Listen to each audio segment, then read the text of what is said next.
c'est une chose. Parce qu'il y avait, ici, c'est une autre vidéo. Parfois, ici, le matin, tu voyais plein de choses. Et des types qui faisaient, malheureusement, beaucoup de types qui avaient des artères avec du sang qui tombait. Quand ils rentraient ici, c'était quelque chose d'horrible. Mais heureusement, puisque nous ne mangions pas, on n'allait pas à la toilette tous les jours. Il n'y avait rien à vider. C'était de l'eau chaude avec des perruques de pommes de terre. Ça ne fait pas de quoi, rien. Voilà. Regardez. Vous voulez bien, vous voyez pas bientôt 200 personnes ou 150 personnes qui étaient en train de faire leurs besoins ici, en même temps.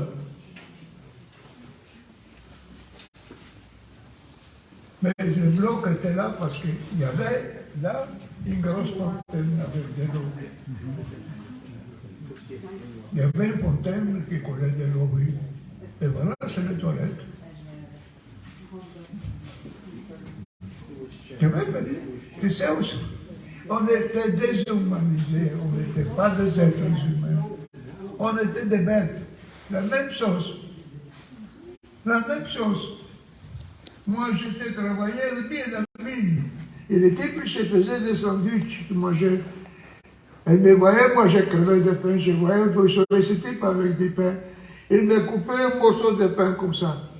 Comme tu donnes à ton chien quand tu es truc, comme ça, me donnait ça, il me donnait. Et je n'avais pas d'aucun amour propre pour ne pas la prendre. Je l'ai donnée, je l'ai mangée. Voilà.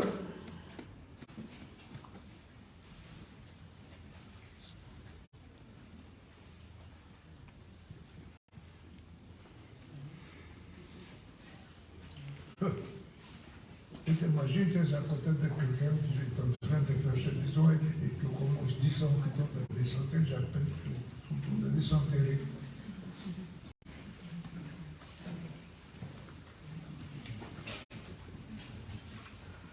Ils ont tout bloqué. Mais moi, le bloc là-bas, de lui, j'ai dit, moi, quand je vais, je passe, je l'oublie, moi, je passe. Combien de temps vous êtes resté ici? Combien de temps vous êtes resté à Birkenau dans Ici, nous sommes restés 40 jours.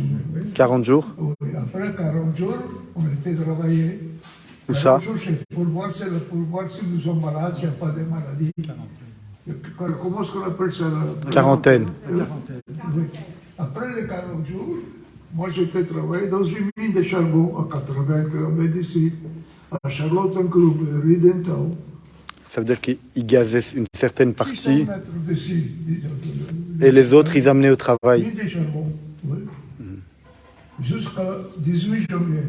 Puis les Russes sont arrivés, alors on a fait marche à pied, 100 km, la marche de la mort.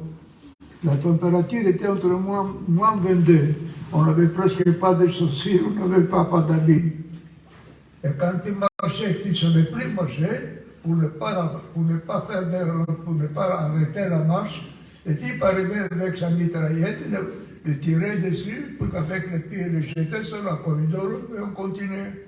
Quelqu'un ne sait plus marcher, il ne le tient pas, parce qu'il le tient, il n'a pas tous les deux. Si quelqu'un, c'est ton frère qui tombe tombé, tu peux l'arrêter. Alors, tu n'as pas tous les deux. Alors, pour ne pas me mourir, tu laisses tuer et tu continues. C'est-à-dire, on peut croire, il ne faut pas le croire, et pourtant c'est la vérité, malheureusement. Quand la marche de la mort, c'est tout le temps s'arrêter, on s'arrêtait. C'est pour ça que la grosse partie, pendant le déplacement, il disparaissait 4 jours et 4 nuits dans des wagons ouverts. Si nous parlons de janvier, la température ici est moins 27.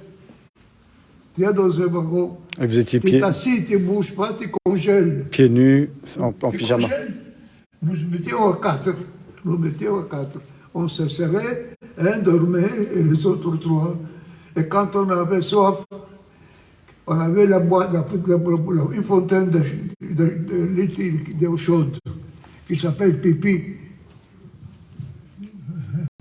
On buvait notre pipi. On jetait ça. On buvait notre pipi tous. Et parfois, il y a que les types qui n'avaient pas, ils te disaient, mais bon, partout, laisse-moi un peu pour moi. Quand on vous raconte ça, on dit c'était pas devenu fou, vous avez raison. Ah ben, on Excusez-moi, continue. je voudrais vous poser une question. Qu'est-ce que ça vous fait de revenir sur ces lieux? Ici, Ouais, ça me fait que j'ai bien pour que vous voyez que ça n'arrive plus. ouais. Que ça n'arrive Mais plus à vous, personne. personnellement, Oui, moi, quand je viens ici, je pleure. J'ai 96 ans, je me mets à pleurer pour l'histoire qui est passée à 80 ans. Ce n'est pas, n'est-ce pas, pourquoi ils sont morts, de quelle façon ils sont morts, dans quelle souffrance ils sont morts. Tous ces gens, vous n'avez pas une idée à quel point ils étaient méchants, à quel point ils étaient inhumains. Qu'est-ce que... je vous remercie. Je viens pas avec plaisir. Parfois je viens pour pleurer. Parce que moi, quand on m'a arrêté, quand on vous a arrêté, moi, je n'ai pas pleuré. Je n'ai pas pleuré quand on nous a arrêtés. Je suis venu ici quand j'ai vu mon père et ma mère qui les ont gazés et brûlés. Je n'ai pas pleuré, je n'avais plus de larmes, on n'avait plus rien. Je pleurais une fois, c'est quand je suis venu quelques années après, ici. Et quand je me suis trouvé devant la porte, là, j'ai commencé à sangloter. Et le docteur m'a dit, ça devient non, parce que maintenant tu pleures, c'est bien. On n'était pas normaux. On n'était pas normaux, il n'y avait pas rien. On était tout à fait déshumanisés. Tu voyais quelqu'un mourir. Tu te regardais. Moi, je me rappelle, il y avait les 3 frères, Al-Khader, 3 frères. Parce qu'ici, les cadavres, comme vous, ici, mettez les poubelles devant la porte. Nous, les cadavres, on les mettait devant la porte. Parce qu'avec quelqu'un qui passait, avec un chariot, on prenait les cadavres, on les mettait, on les apportait au crématoire ou de préférence au crématoire pour porter là-bas. Les 3 frères, je me rappelle, hein, ou le deuxième, le troisième, le sous-3. On les a vu. On n'a pas peur de on a fini, ils ont fini. Parce que parfois on disait, on a fini de souffrir. Il n'y a rien de plus déshumain de ce que nous avons vécu ici. Il n'y a pas de plus au monde, plus déshumain que ça ne peut pas exister. J'étais les enfants, les bébés au four vivant C'est inimaginable. pour économiser une boîte de gaz. Oui. Parce que quand nous sommes arrivés au train, il y avait les ouvriers juifs, grecs qui étaient là, qui nous parlaient au judéo-espagnol et disaient donnez le bébé aux personnes âgées, aux mères, aux grand-mères, ils seront mieux soignés. Mais je n'ai pas fait ça. Mais ils savaient que les enfants de 0 à 16 ans étaient condamnés à mort. Après de 16 à 37, à travail. De 37 et à 80, 90, chambre à gaz. Les vieilles dames, quand ils commençaient à avancer avec le bébé, ils n'avaient pas la force de marcher. Alors, la chose, les SS prenaient le bébé et le posaient par terre. Et la vieille recevait des coups pour partir à la chambre à gaz. Mais par après, quand ils avaient fini, ils avaient oublié les bébés là-bas. Alors ils ont dit, on va pas quand même, on va les envoyer au crématoire, on a jeté les vivants au four.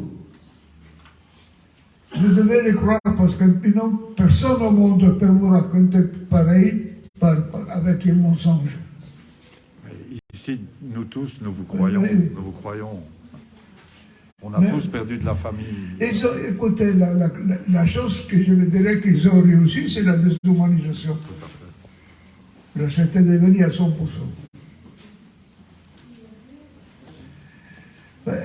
Voilà, regardez. Vous voyez, 100 personnes qui font caca en même temps. Et une fois la libération, ça n'a pas été trop dur de retourner à la vie réelle. C'était comment le retour après? Qu'est-ce qu'elle a dit? C'était comment Revenir après la libération, Revenir à la vie réelle. à la vie réelle, à la vraie vie. Quand on m'a libéré, Ouais. j'ai pesé 29 kilos et demi. Pendant un an, ça marche, ça continue. Il a fallu au moins 3 ou 4 ans pour redevenir normal. Pas tout de suite, c'est pas possible. C'est pas possible. Il faut aller tout doucement, il fallait tout doucement. Il fallait pas. Par le jour, ma femme voulait m'emporter chez le psychiatre. Elle voulait, n'est-ce pas, pour moi, pour me calmer. Le psychiatre en Suisse, le psychiatre dit c'est lui qui va me psychanalyser. Oui, on était. Écoutez, il n'y a personne au monde qui peut supporter, c'est que. Je ne vais pas dire que les gens voulaient mourir, non, mais il y en a beaucoup qui priaient pour mourir, c'est vrai, ça c'est vrai. Parce qu'ils disaient mourir, c'est plus facile que vivre. Voilà. On y va.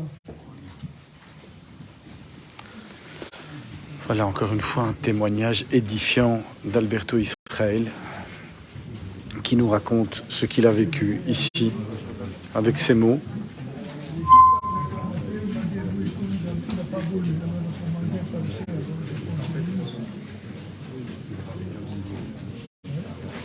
En direct de Birkenau pour vous faire vivre tout au long de cette journée d'émotion ô combien importante organisée par Radio Judaïka avec le témoignage toute l'après-midi d'Alberto Israel. Ce matin, il y avait cette visite de Birkenau. On avait bien sûr les guides, les historiens. Ici, on est vraiment dans les faits. Il n'y a pas d'histoire, il n'y a pas de racontard, si on peut le dire comme ça.